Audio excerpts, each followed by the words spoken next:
Can we start, please? So we're in the last and final stretch of the 2-day program and the 3-day conference.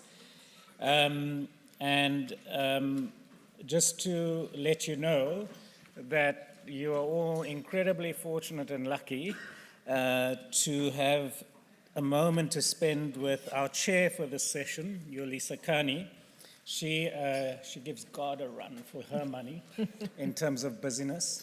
So it's always wonderful to see you. Thank you. And Yolisa's on the advisory board of ACC, but she runs the ports and she runs a lot of the logistics in the national and regional economy.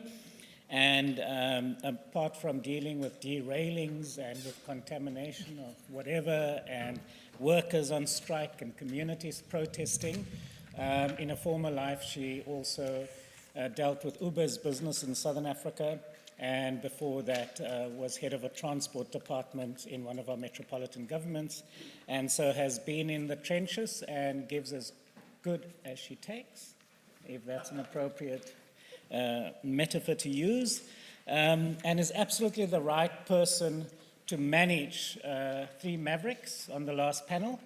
I'm really looking forward to the session because I think a big part of dealing with the complexity that we've been grappling with over the last 2.5 days is learning how to learn. And I think an innovation frame helps us to begin to understand what that might involve. So welcome to all the speakers, and in particular, the fabulous Yolisa, Kani. Thank you.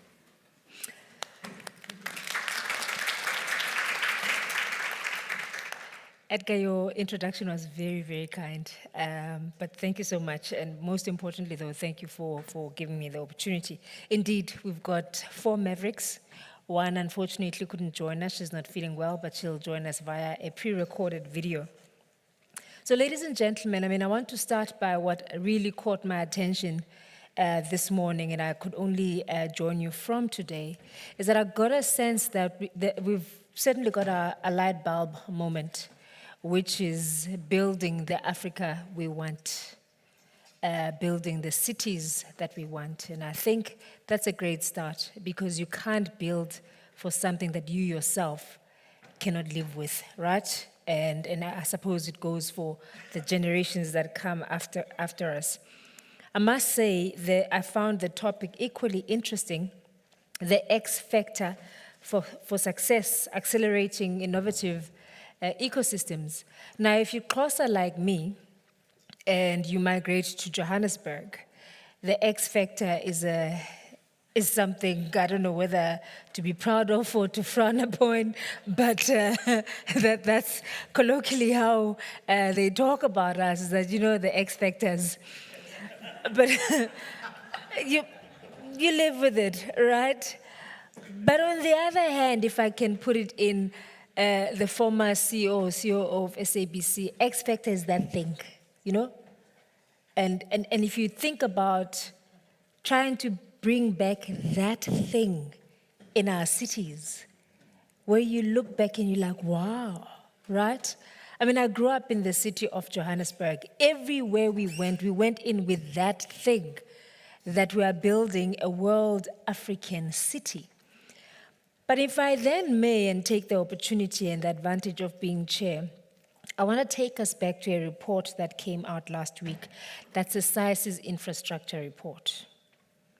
That's given us, what do they say in the Idols or whatever, these musical competitions? It was a lousy D. It says that our infrastructure is barely coping. If we got an A, it would have meant that our infrastructure can compete on a global platform. We didn't get an A, we didn't get a B, we didn't get a C, we got a -D. It then means another pressure, like we saw beginning of the year, which is the Durban floods. Excuse the pun, will be dead in the water. Dead in the water. So why And they further say in the report that, interestingly enough, and it's the point that was made by the GCRO, to say that people are satisfied with the infrastructure is satisfactory except for energy, but they still give us a minus D, right? So you've got to try and look at it within that context. But I'm not flustered. It's failing. It's a point to be made that our infrastructure is failing. Our infrastructure is not necessarily built for purpose, and our infrastructure is not sustainable. Now, you also have to think about the emphasis on economic infrastructure and balancing that with social infrastructure. More often than not, the focus is on economic infrastructure, and you forget that you could get this right, but if you don't balance that with social infrastructure, there is no social justice, right? So it's a lot that we have to deal with. They then go further and say, okay, what are the reasons? And I think Mtobeli from Sagar touched on this. It's the challenges that we're experiencing from climate change. It's the institutions that are not properly capacitated to be able to plan and implement the kind of infrastructure that then responds to the rate or rapid urbanization that we're getting. They talk about people and relationships, and then they then talk about data and the usage thereof. So I guess that gives us a nice introduction to what we have to talk about or unpack with my colleagues to say, how do we build innovative ecosystems, right? How do you ensure? I asked a friend of mine who works for Google, and I said to him, who owns the data? He says to me, we're going to have to have this conversation over wine, Yolisa. That's quite provocative. And the sad part about it is that the people that are generating that data, the municipalities that are equally generating that data, don't own it. No, if you were to give it to them on a silver platter and say, here's your data, we probably wouldn't even know how to interpret it and apply it. So therein lies the opportunity. I'll leave it at this. Given the opportunity, I could go on forever. And I would then like to hand over to my guys at the back. Unfortunately, Millie's not feeling well, but she's got an 8-minute video that they've prepared for us, and then we'll take it from there. Thank you so much.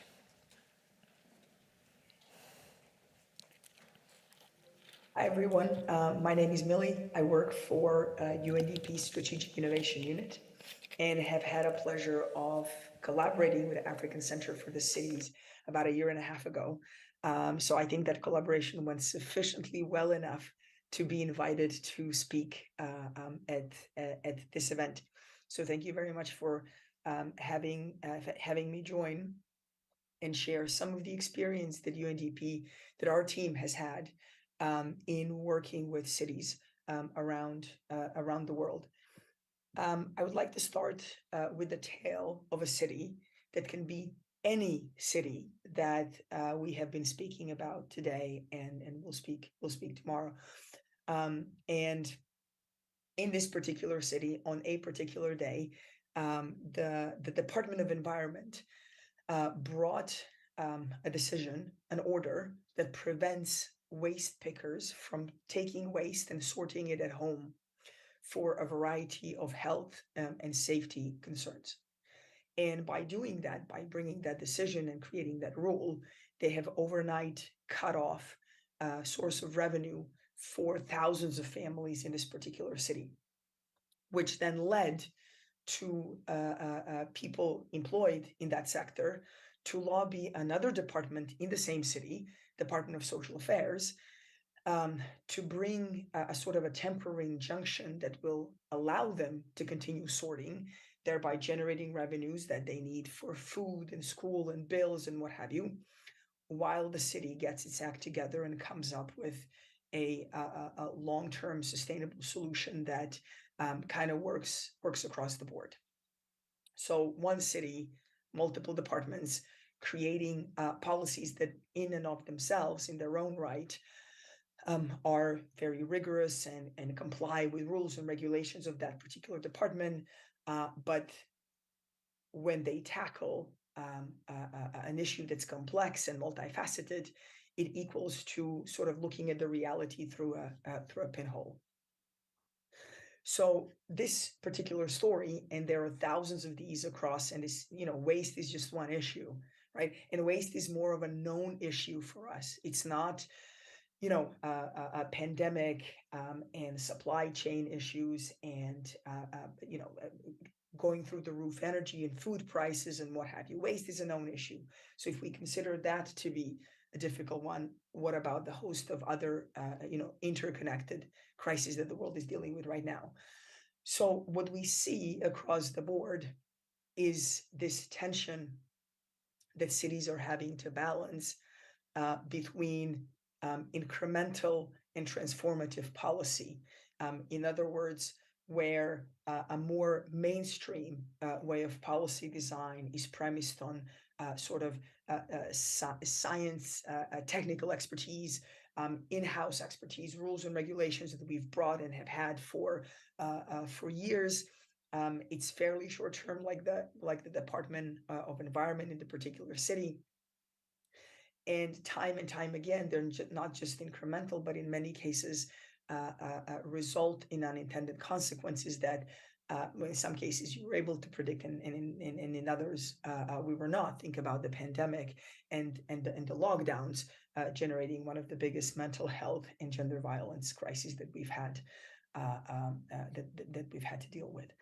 So a lot of our work in the cities is sort of focused on rethinking how a policy gets designed, whose voices influence that design, what are the different facets of an issue that the policy needs to address, what does it mean for the way the city itself work together in a way that it relates to other partners. And this is where obviously this is where strategic innovation or innovation gets to be really, really political. So in doing this, we have teams across all 5 regions that work with over 100 different cities. And recently, what we try to do is sort of apply a periodic process of sense making, where the intention is to extract patterns of learning across those cities in terms of, what are we learning in terms of needs that cities have, relationships and resources that they're leveraging, and so on and so forth. And in conducting these in every couple of months, we are able to pick up on certain patterns. So there are kind of 3 emerging needs that we see across the board. And these are cities as diverse as La Paz in Bolivia, Montevideo in Uruguay, or Pasig in Philippines, or Plevna in Montenegro, for example.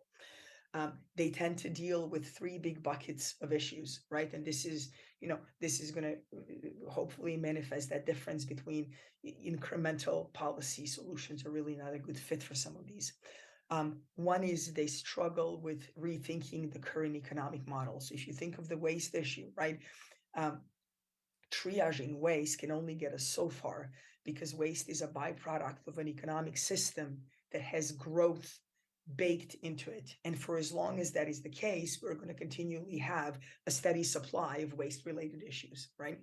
So we see cities across the board tackling the issue of, we need to rethink the economic logic of the city. And now that varies from informal being really normal informal economy in a lot of the African cities that we tend to work in, to cities transitioning from mono-industrial centers to something else in Eastern Europe and Caucasus, to cities really transitioning into a circular economy because their SMEs are really not able to compete at the rate that they generate, that they use resources to produce a certain value or revenues. To Latin America, for example, that is looking at leveraging culture and heritage as a value, as an asset, that tends to engage a lot of minority groups, right? So that rethinking economic logic looks somewhat differently depending on different regions and development contexts that we have. But there is a pattern across where cities are looking into kind of entrenched interest, sort of past legacies that have locked them into certain economic systems whose externalities are now creating creating a lot of political liabilities. That's one. The second one connected to that is many cities feel that they have unfunded mandates, they have lost the ability to articulate a different development path that is really eroding trust. So a lot of the work, these are not starting points, but we end up having a conversation and a relationship that aims at sort of rebuilding that social infrastructure, social contract, building and nurturing spaces where citizens, private sector, different communities, different constituents can jointly build a shared mental model and common understanding around where do we want to go as a city and what does that look like. And clearly those types of conversations really challenge a very kind of linear top-down ways of policy making. And then the third bucket, and this is probably the closest to some of the topics that you have been talking at this event, are around how do we build a different financial infrastructure that tackles power dynamics in the cities and really invests and unlocks different types of a resilient infrastructure, be that physical infrastructure or social infrastructure. So our entry point into cities are not necessarily any of these three buckets. They're usually, oh my God, the waste dump is getting so big, it's really affecting our tourism, come help us out. And then from that sectoral entry point, once you start unpicking threads, you get in some of these underlying issues that tend to be common across the board. Now, these three needs are kind of underpinned with the demand to do the policy work very differently. And we see three kind of things that are emerging as valuable to cities. One is the ability to see and tackle transversal issues, right? And this is not surprising. Public sector as well as development sector, the UN itself, very much organized in kind of silos. It's not necessarily a flat networked organization, even though there are obviously efforts to move in that way. So what we find is that, maybe not an explicit recognition of this, but implicitly, implicit awareness that the way of policy development and implementation and governing is really generating a big political liability, the inability to sort of get departments to work across the board and to, from outcome-based budgeting to a number of other issues. How do we get to see those issues in a different way? So just to give you an example, right? So it's the Department of Traffic Affairs that kind of deals with, traffic and urban planning that looks at streets, right? So if you reframe the ask to how do we build a walkable city, right? Then you need your health department, you need your urban department, you need your, insurance and traffic, you need a bunch of different departments to work together. Being able to reframe those issues is a capability and a need that seems to be in high demand. The other one is obviously related to that policy coherence. How do we kind of look across these different departments who are doing the work but from very different angles and build coherence to the direction, to that development path that we want to go to? And then the third one is how do we bring constituents that oftentimes don't speak the same language, many times don't have the same interests, but they need to work together to see this path. So these are some of the things that we have been learning, and we have learned quite a bit from the African Center for the Cities in our work. We work with them across a couple of cities in Zimbabwe and Angola. We believe that we need to be on a steep learning curve with a lot of these questions. We also see the demand growing exponentially, and we at UNDP are very keen to speak and partner with other partners who tend to be looking at these issues from the similar perspective. Again, thank you so much for having us join, and I look forward to more discussions on this.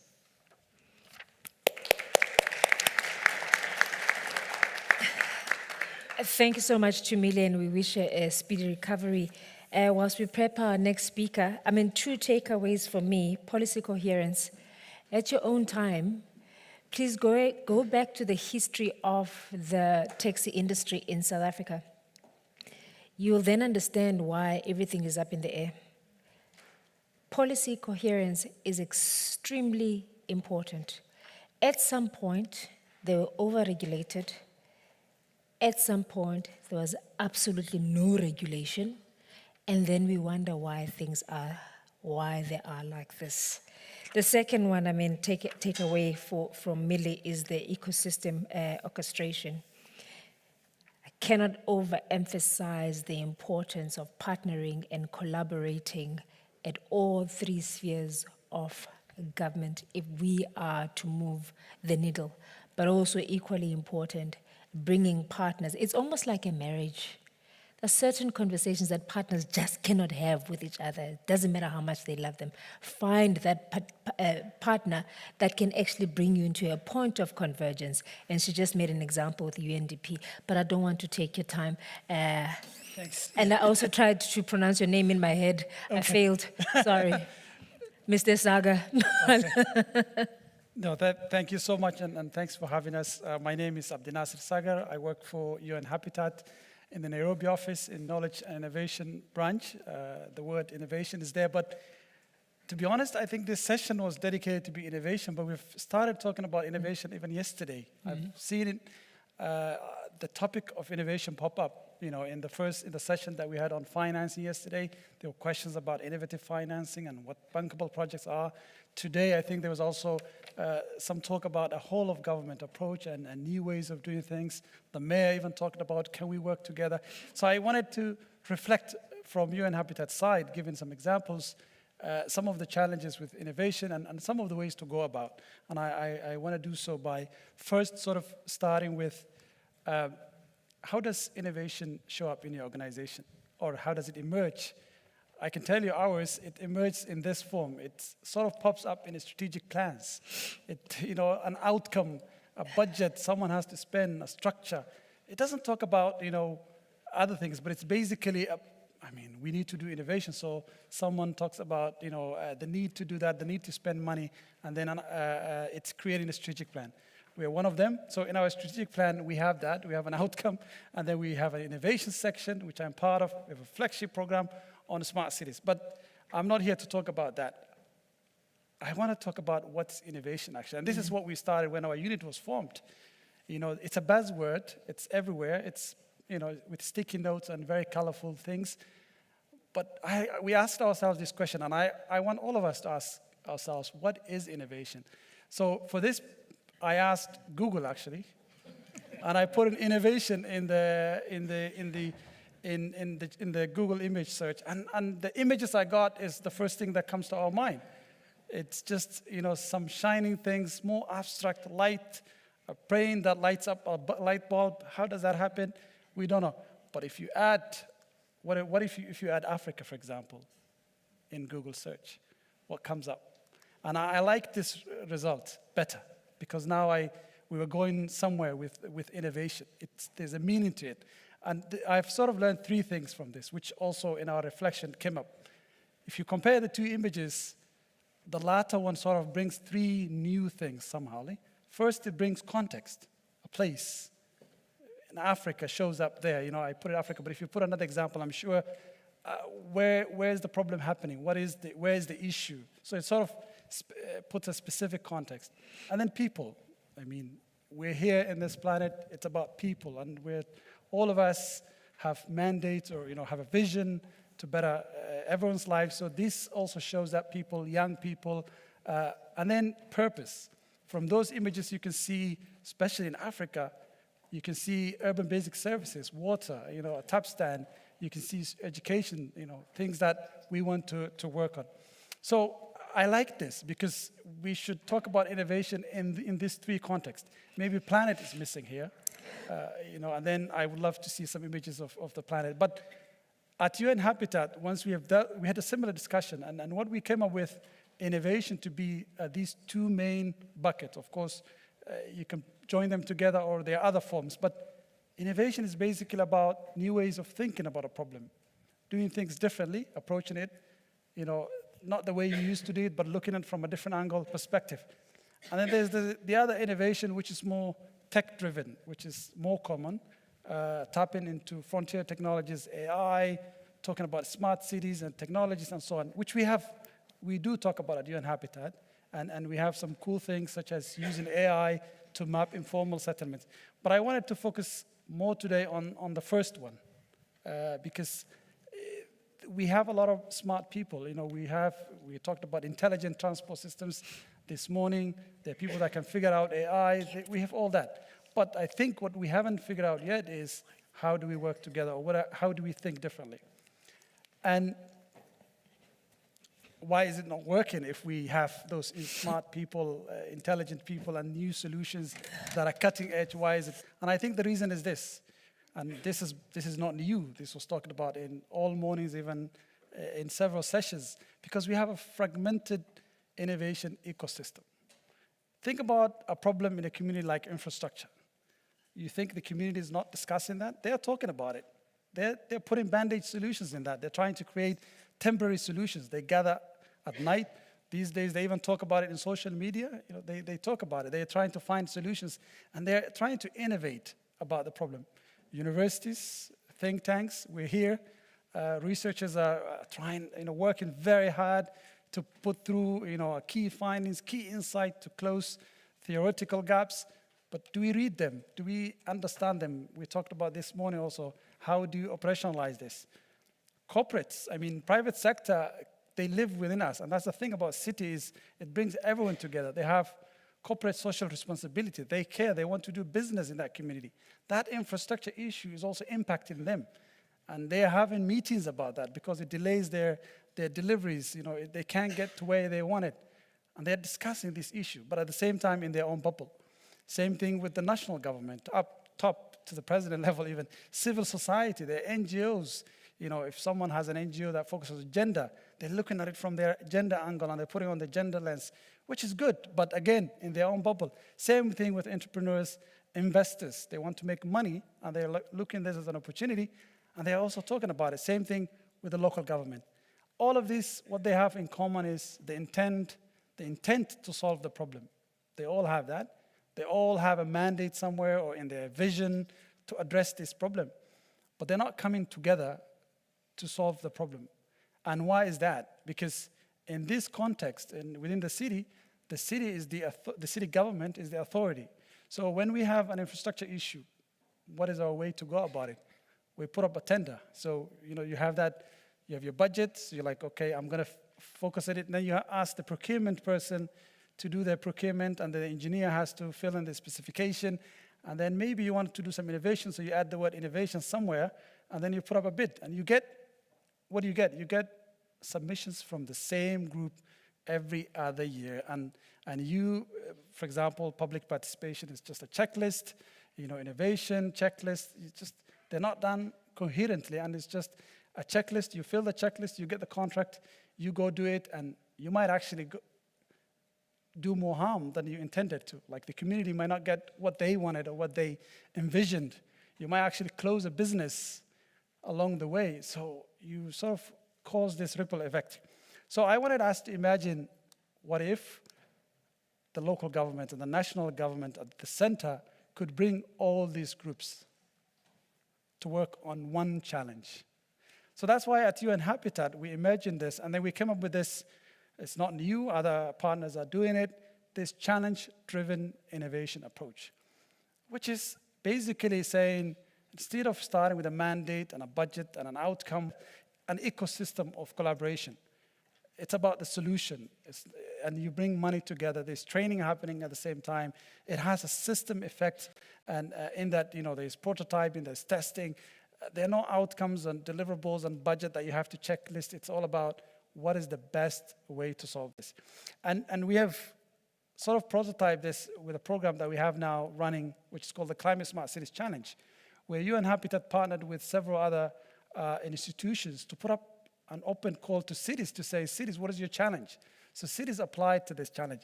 And what's unique about this challenge is, early on, there's an owner identified as the challenge.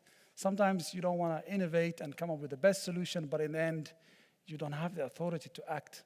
So what do? You publish that paper or you do something about it. But in this way, we started with a city, which demonstrated the commitment, which demonstrated the need. Also, they wanted to do something about this problem.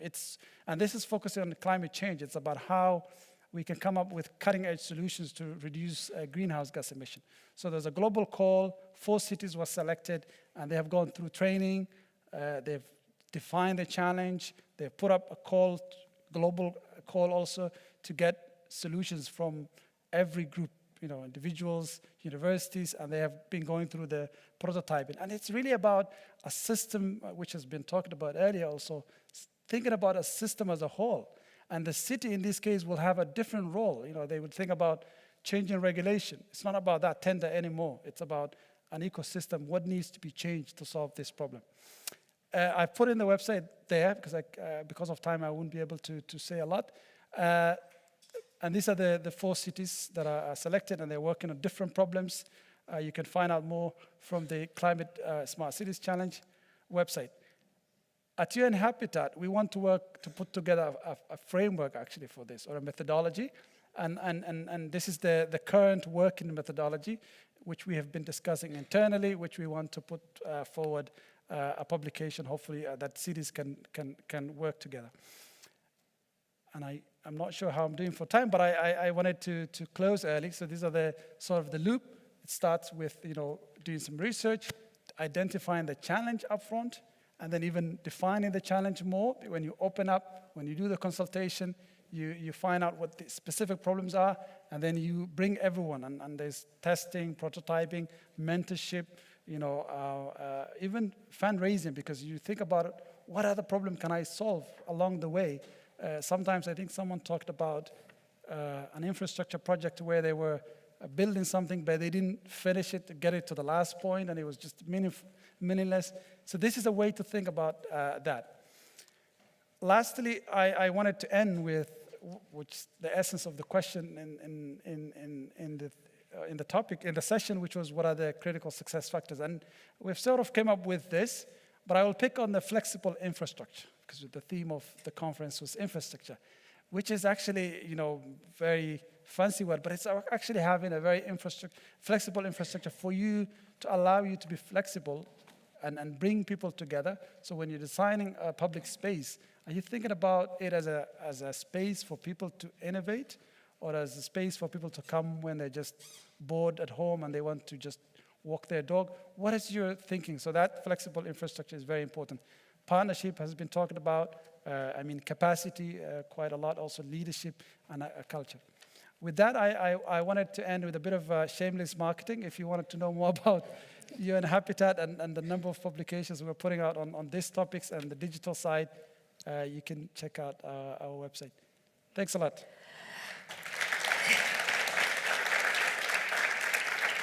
Thank you, Abdinassir, and I'm really sorry. An hour seemed like a long time, but it's actually not.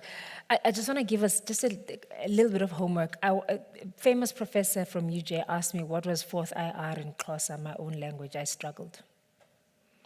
And I want you to think about what 4th IR is in your own languages. And I bet my bottom dollar you're going to struggle. And as with our human capacity in this room, if you struggle to define 4th IR in your own language, imagine the person in Khayelitsha trying to define 4th IR. So you're right. It's about context, people, and purpose. And if you don't weave that together, they'll be on the 8th 4th IR and we'll still be struggling with 4th IR. Geci.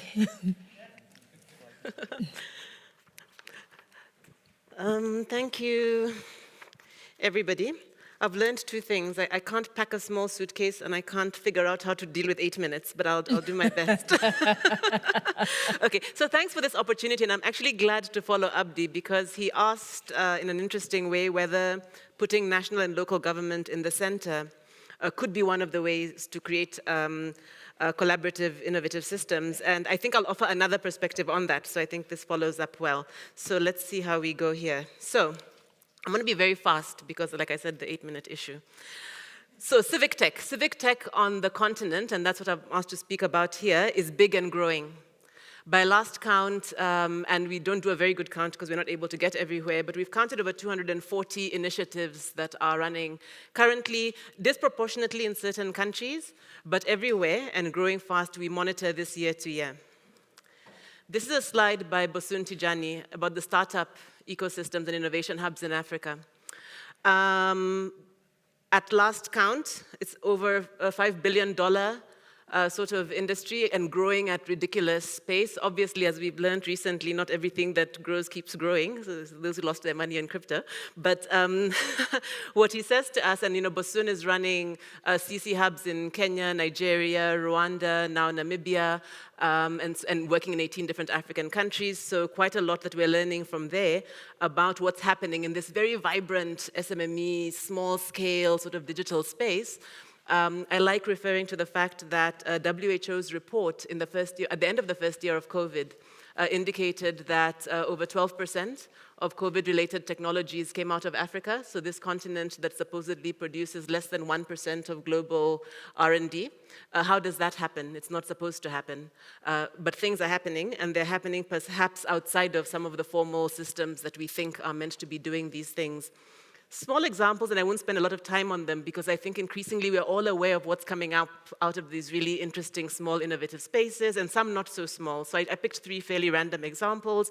Crisis Map, that's soon, I think, going to be called Community Map, out of Durban, came out of the flooding situation.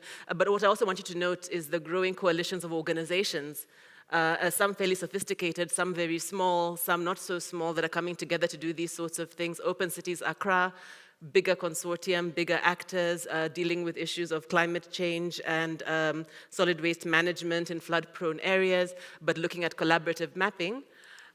Digital Matatus, I think, again, now these even get more global, involve universities, and we've seen how tech like that is capturing transit data, creating new geographies and that sort of thing. So lots of these sort of open data platforms, civically driven initiatives, supported, very transdisciplinary, very trans institutions, sometimes don't make sense, sometimes very small, by the way. There's some of these, and I didn't include examples, that are like 1 or 2 people. So what is civic tech?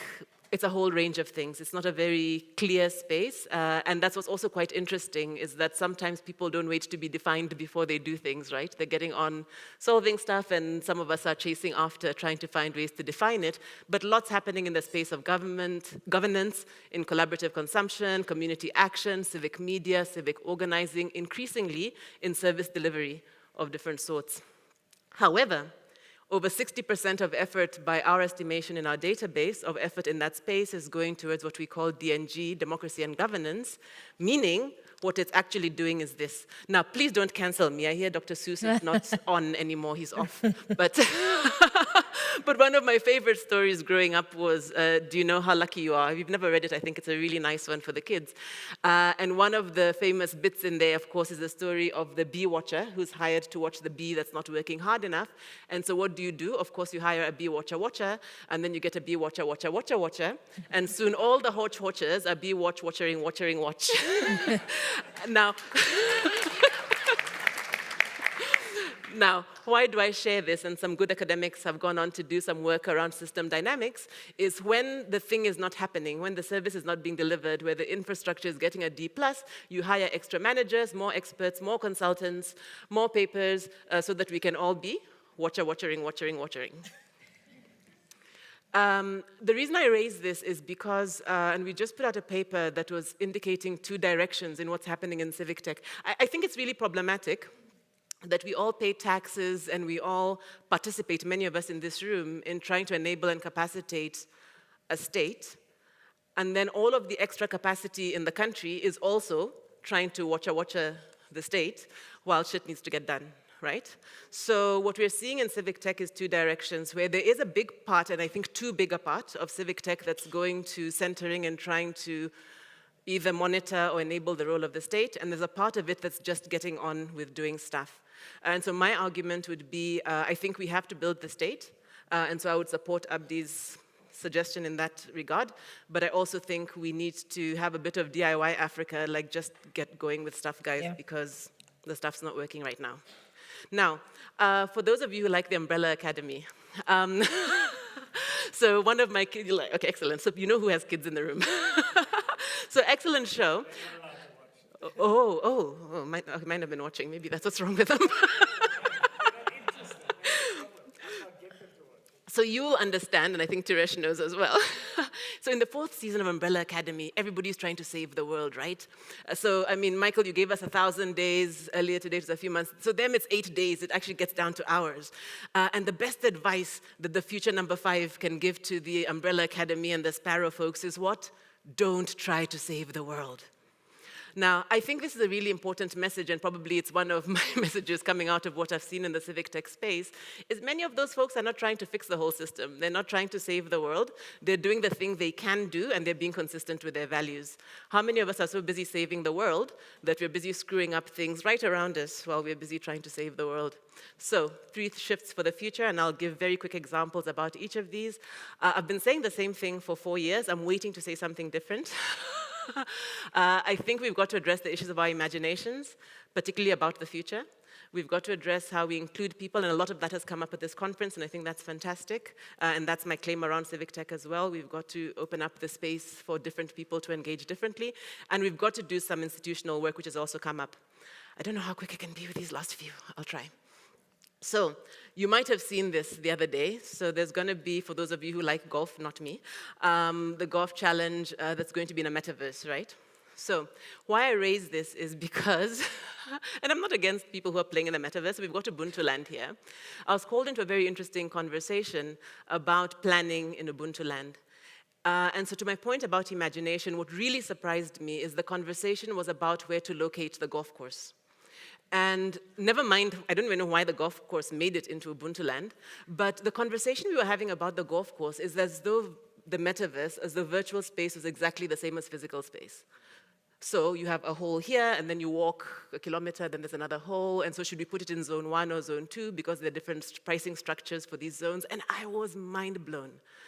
And what that has to do with is a hegemonic understanding of how things work, and therefore, even when those rules are not necessary, because the context doesn't need them, we impose them.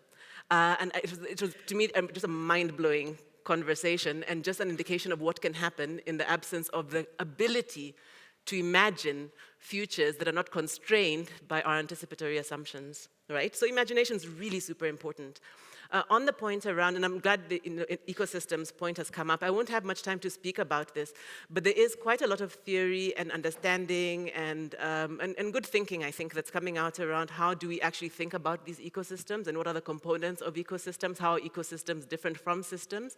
I like this diagram. It's actually from Bosuntijani's thesis around seeing them as the interlinkage between, yes, some of the normal networks, actors, systems, things we normally talk about in terms of innovation systems, but also seeing that in relation to technological systems, physical systems, which are really regional systems of innovation, and then sectoral issues that we are dealing with. And so I think there are frameworks we can begin to use to think about how do we enable these ecosystems, and I think that's a really important aspect of how we actually institutionalize and enable people to participate differently. I won't spend time on the institutional side before the chair kicks me off, but all I wanted to say with this one is, and it's a bit of a complex piece of thinking we've been trying to do with some people, is how do we also understand that we've got governance systems that I think are hell-bent on trying to do everything in the same way. But if we can begin to disaggregate a little bit, that there are parts of the organization that are not that complex. So for crying out loud, just get on with doing it because you know how to do it. But at the other extreme, we also have to admit there are things we haven't done before.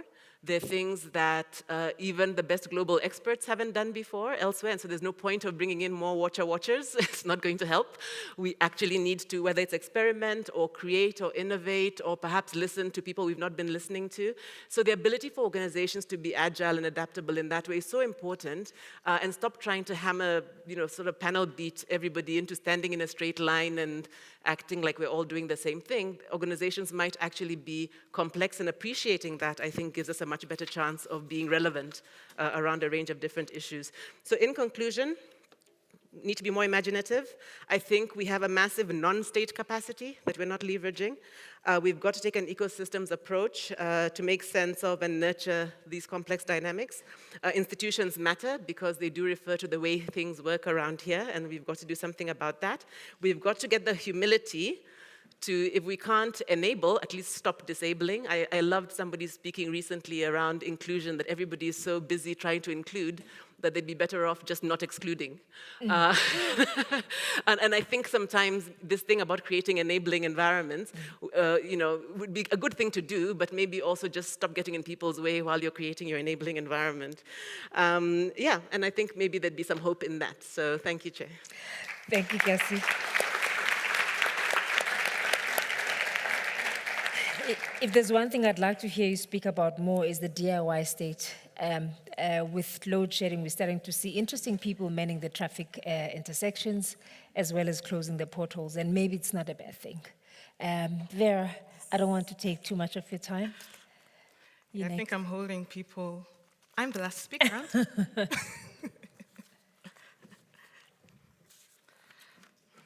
I? Thank you, everybody. My name is Vera. I'm going to be speaking about something a bit different and hopefully inspiring for us as we, in the last lap. Edgar asked me to bring my full self. So my full self will either be a data-driven engineer, a verbose academic, or a concise consultant. Let's see which one emerges. So part of the work I've been doing, and the other thing Edgar asked me to do is to build up on some of the work that the Concrete Design Initiative that I've been involved with for about 6 years, a bit more, spoke about in session 2. So if you remember Regina's presentation, I'm building on that, so I won't cover too much of what she did. I just want to show you this map. This is a map of Kibera in 1948, a bit more than 70 years ago. I want you to look at the yellow line, and our friend here who was talking a little bit about colonial cities. That yellow line is showing us the racist colonial planning laws that meant essentially north of the line and south of the line, things develop differently. Please pay attention to the Nairobi golf course.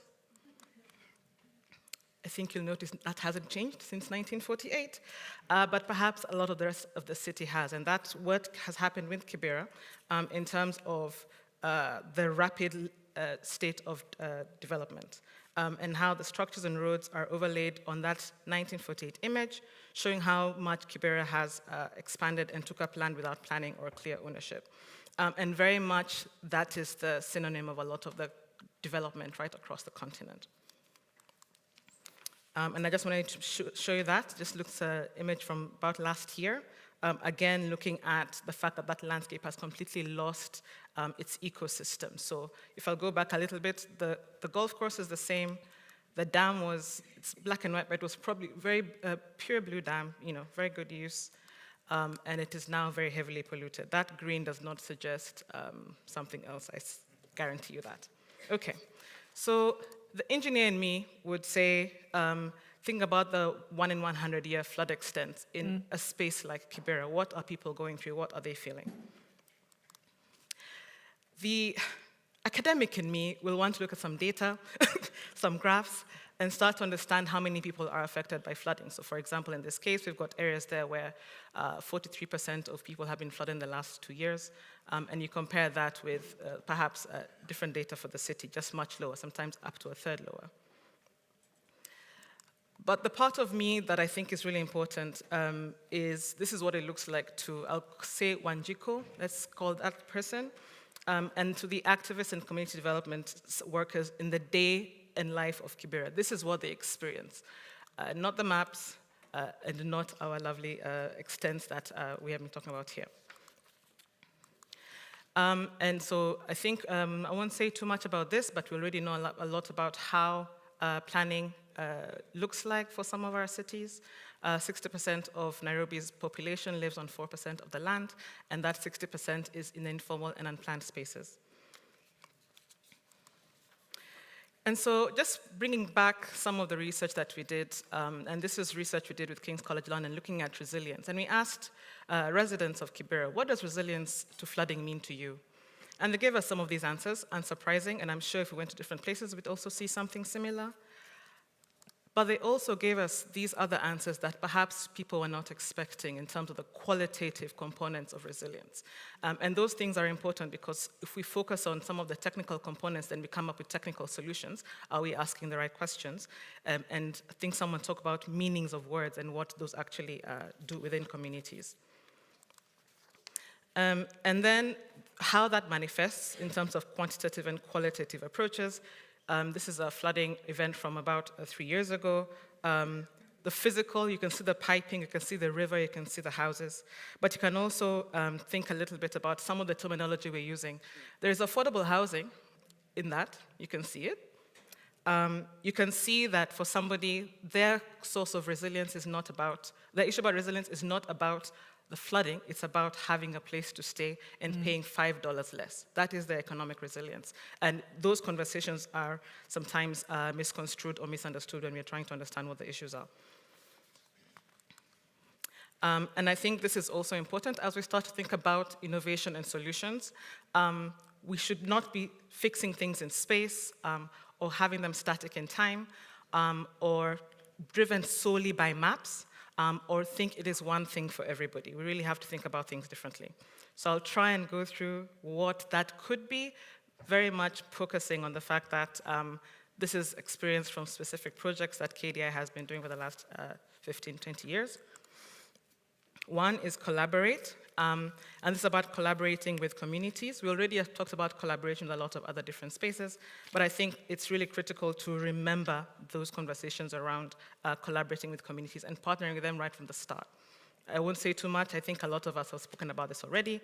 But we also need to think about doing, and how do we do that collaboration? What does it mean when we talk about that? What are the local priorities? The local priorities are going to be your social networks as well as other things. So how do we bring about those other components? And then we think about doing. The engineer in me is back, got to put a few graphs in there.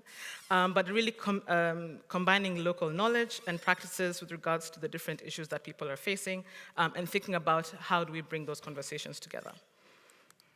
And then still talking about doing, making sure that when we talk about sustainable infrastructure, it is not just, for example, a pretty toilet, but also an inclusive toilet that carers can use with their toddlers. So how do we make sure that the actual, what you're putting in is actually useful, usable, and used?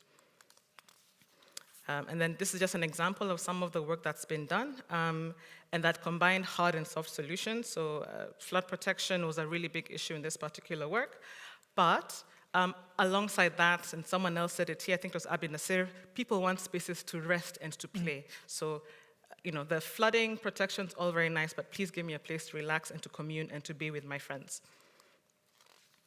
And then from there, and part of the innovation, we need to learn from that innovation.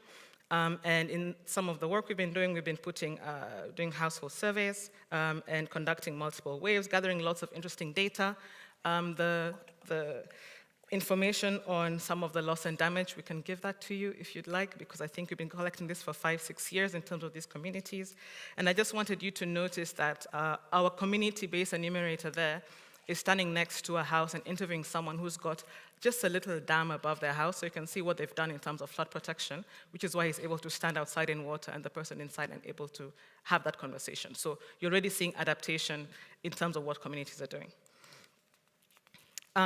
You can also learn, back to that qualitative conversation, through speaking with people who take 360-degree photographs, having those conversations with them, and virtually visiting some of these spaces. And I won't say too much about that. I think Michael, you had some really good components on that.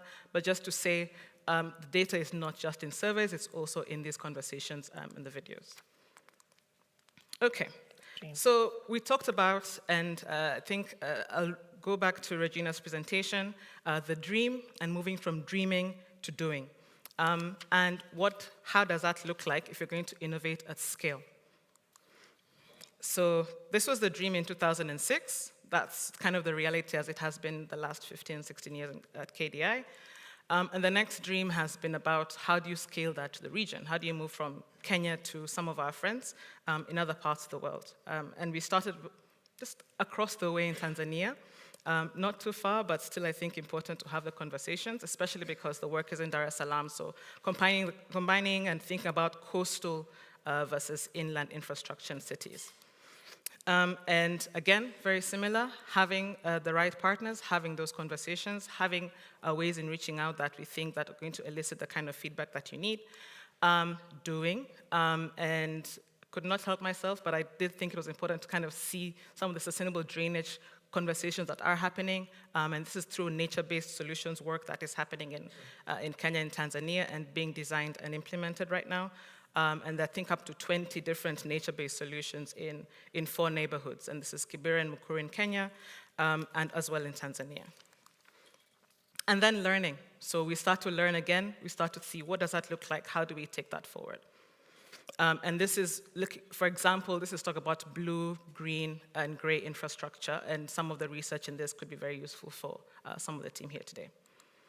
And then finally, sharing and innovating, and there's lots of different conversations going on. I think there's a lot of our friends here that are starting to think about what that means in sharing in terms of practice, in terms of stories, in terms of partnerships, out and about, and of course in terms of momentum, and in this case, regional communities of practice around nature-based solutions, around placemaking, et cetera, et cetera.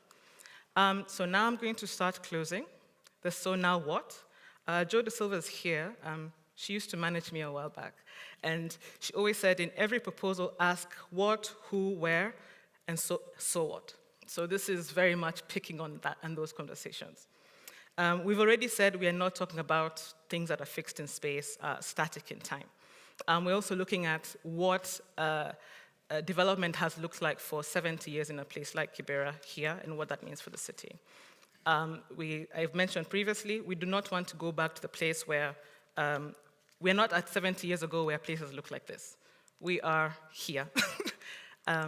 And so for me, I think I'd love for us to think about as we close, who's the dream, who's your partner, what are we doing, what are we learning, what are we sharing, and what are we innovating? And remember that that is very much about Wanjiko. It's not just about us, it's not just about everyone else here. And I am hoping that with the designers, the funders, the researchers, the actors, the institutions, I think we've got the dreamers here to act. Thank you.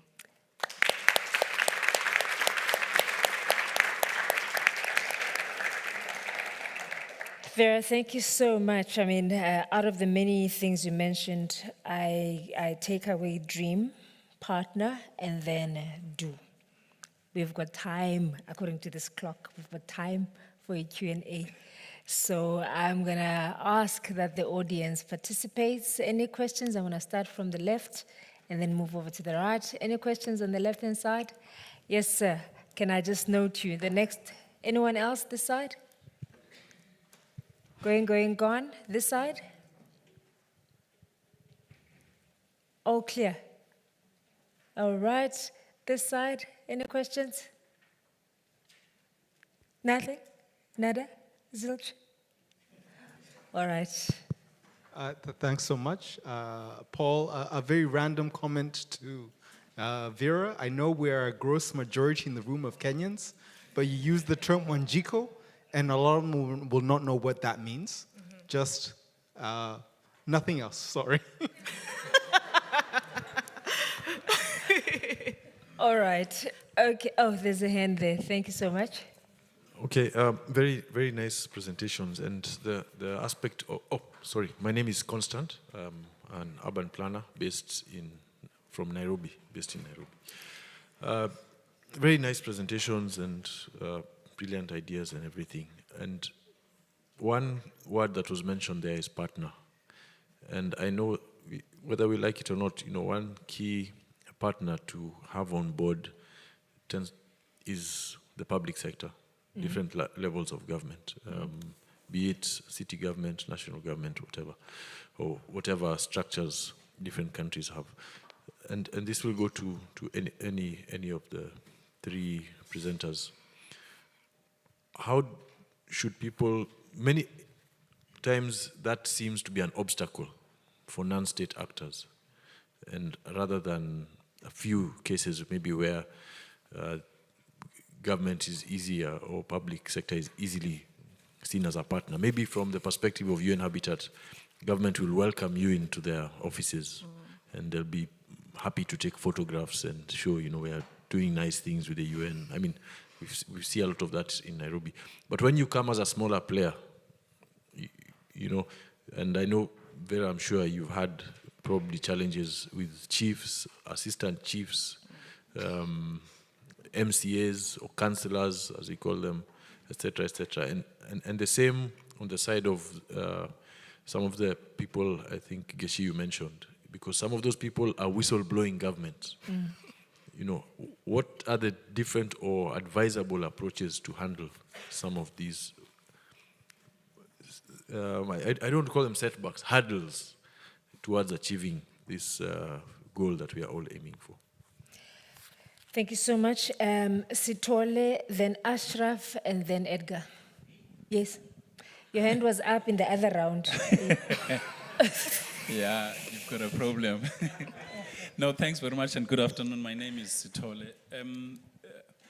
So I think there's lots of things that have been offered here. I mean, even if you listen to comments that were made in the earlier sessions, but it seems the one thing that we are all shying away is to talk about leadership. And I'm making that comment to apply across this particular panel, but I think perhaps also as we go towards the conclusion. If you look at what has happened in Kibera 1948 to now, for me, it tells us something about the lack of leadership. And this is not just about leadership in political office. It could be in the churches, it could be in the taxi industry, it could be anywhere else.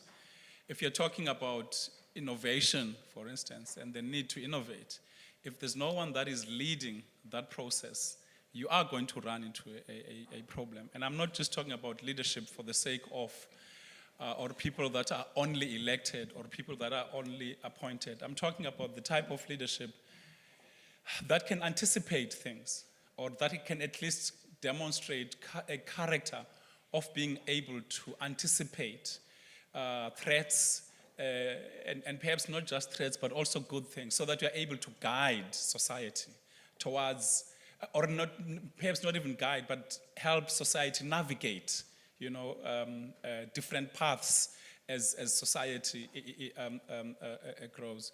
I'm wondering what the panel thinks about that, because there's a lot of things that have been said here that have been good. I was listening to Andrew at some point when he was talking about what's to be done, but I heard very little about the need for someone to be leading that particular process. And by the way, we all want to be led in one way or the other.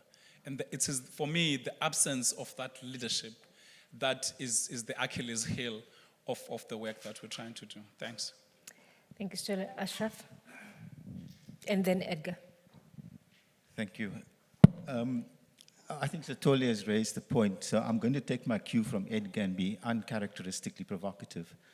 I think that we're playing at the level of superficiality that is going to lead us back to the kinds of challenges that we've been talking about for the past few years. If you have to take a number of the presentations and take out infrastructure and put in spatial planning or human settlements or so on, it's all the same. We were talking about infrastructure futures for cities. I didn't see a city manager anyway in this discussion. And so I think that we need to perhaps, in fact, that's the other thing I also heard a lot. We need to, we should, we ought to. I don't think we've discussed the possibility and the possibilities that there are, and possibilities come out of leadership. If you look at all the discussions that were held in the last 2 days, no matter what the topic was, it always went in the discussion, it always went towards some kind of leadership. And so I'm just wondering whether, as a collective, we shouldn't be reframing the way in which we're approaching the issue of infrastructure, futures, and so forth, and also not consider Africa as a country. I don't see Asia getting together and talk about Asian futures, for example. I don't think India and Pakistan and Sri Lanka will sit on the same table to discuss that. And we have exactly the same problem. Morocco is not going to sit around the same table as South Africa. The Francophone countries are still effective colonies of France. And so I do think that when we have these kinds of discussions, we seem to skirt around the issues of self-interest in Africa, how that self-interest impacts on development, the role of foreign policy in the donor agencies and how that impacts on how we take our decisions, and of course then leadership. So I just want to put that up and see how we can engage around that. Thank you. Thank you, Ashraf. The last question is for Edgar. Yeah, just very specific. So it's the question of funding. So I think that the case is very compelling that we need these institutional frameworks to do all of the practices that all of the panelists mentioned. But just either experience or ideas about how one can unlock dedicated resources for these kinds of practices at the level that it's needed, if there's any thoughts on that. Thank you. Thank you so much. We've got 3 minutes, if not less, to respond and then at the same time give closing remarks. Geci, can I start with you? So I'll try to be brief. So I think maybe let me take Constance on how we partner with the state. I think it takes literacy on both sides. Often you find the civic side don't know how to work with governments, and governments certainly don't or believe they have constraints to doing so. So I do think there's some sort of capacitation in addressing the trust and interface issues, because there are some real hurdles, but there's also just a lot of people not taking the time to invest in the relationship, and I think Andrew spoke about relationships earlier. I think on the point of leadership, I'll just make one comment. So sometimes the thing that we think is the obstacle to where we want to go is perhaps where we need to go. So maybe we need to innovate leadership itself instead of waiting for it, because I think we're not going to get great leadership so that we do better. So we've got to talk about what we do about that. So maybe the next conference, Edgar, could be on innovating leadership. Abdi? For me, I would actually acknowledge the comments about leadership and the possibilities. I mean, what do we have to say? We need those leaders that can lead us and take us forward, and we have those problems even all over the world. Leaders come in and they have an election cycle. They tell you, I only have 4 years. They cannot look more than 4 years, and then he brings all leaders and they're all looking at the sector budget. But I wanted to respond to the question of partnership and funding with one response, and is something we learned from this process. The barriers to partnership and funding is because of the regulatory frameworks that we have adopted already, and the processes that we have. Things like procurement, things like funding policies and so on. And these things need to change, because if the government cannot award a contract to a youth group that just established a youth group yesterday, then it's a problem. How will that group get funding? How will they ever get experience to do something about the problem that affects? So there's an example of one country that saw that, and because government, the procurement process, you cannot give prices, for example. If someone wins a challenge, you cannot give a price. So they went around, and what they created is an entity within the government to sort of manage that on behalf of all the departments. So the departments that have this very strict procurement now, when they want to do an open-ended challenge process, they go to that entity, and on their behalf, that entity executes the process, and they give the funding to that entity. So through that, they were able to bypass procurement and administrative financial rules that are very strict, and be able to open up funding and partnership to groups that they have never worked with before. Thank you so much. Vera, do you want to close for us? Oof, the pressure. Okay, I think there's, I'm going to pick up on the issue of leadership, because I think that part of that is also about convening power. And that is really critical. And I think there have been ways in which sometimes smaller, more flexible organizations like Concrete Design Initiative can convene different types of actors to be able to move certain projects forward. And perhaps that you have to be a bit smart, because sometimes convening power comes with an understanding that you have a certain level of power and perhaps potential opposition to those who might feel that you're too strong or something like that. So thinking carefully about convening power, and then who's doing the convening. I'd like to just clarify, because we're in South Africa, and I use the name Wanjiko. Wanjiko it's a Kenyan name.